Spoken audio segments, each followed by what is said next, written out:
আসসালামু আলাইকুম বন্ধুরা, তোমাদের সামনে নিয়ে এসেছি আবার এক সেই পাট খেতে। এটা যে এর মোহাম্মদের ভুঁই, আমাদের গ্রামের এর মোহাম্মদ নামে তার ভুঁই। তো এদের ছোট ছোট ছেলেপিলিকে ঠিকই দিয়ে চলে গেছে। তোদের অভিযোগটা বলো। ওই ইয়ার মোহাম্মদ আমাদের পাড়ার একটা মানুষ, তো মানুষটা আমাদেরকে ফাঁকি দিয়ে এই পাট ক্ষেত ঠিকই দিয়ে চলে গেছে। দিয়ে এখন আমরা রোদে খুব কষ্ট করে মারছি।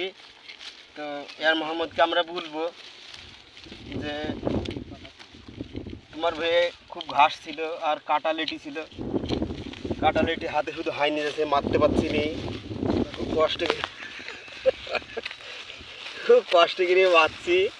তো ওকে বলবো কিছু টাকা ধরে দিতে, যদি দেয় তো ভালো, না হলে বাড়তে তুলে না হলে দর্শক আপনারা তো সাক্ষী থাকছেন, আপনারাই বিবেচনা করবেন, কমেন্টে লিখবেন, কিছু আমাদেরকে বলবেন, তারপরে ওকে দেখাবো।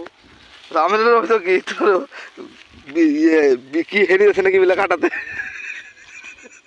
কাটা লেটের কাটা গো, সব হাতে হাইনি দিয়েছে, পায়ে হাইনি দিয়েছে, সব হাতে পায়ে সব ডাপনা টাপনাতে সব হাইনি দিয়েছে, মারা যায় বলে জানি।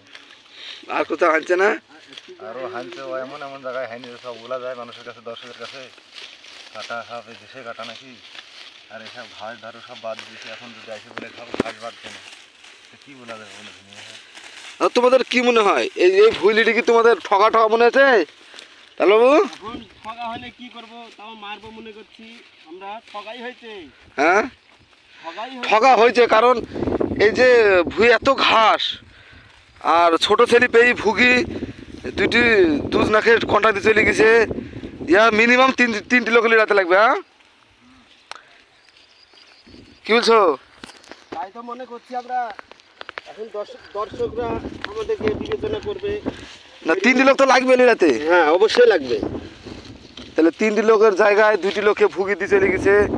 এর বিচার আপনারা করে দেন আমাদের গ্রামে আর মোহাম্মদ মন্ডল। টুকটুকিলি ব্যবসা করে বেড়ায় আর আমাদেরকে ফাঁকি দিয়ে ভুঁই ঠিকই দিয়ে চলে গেছে।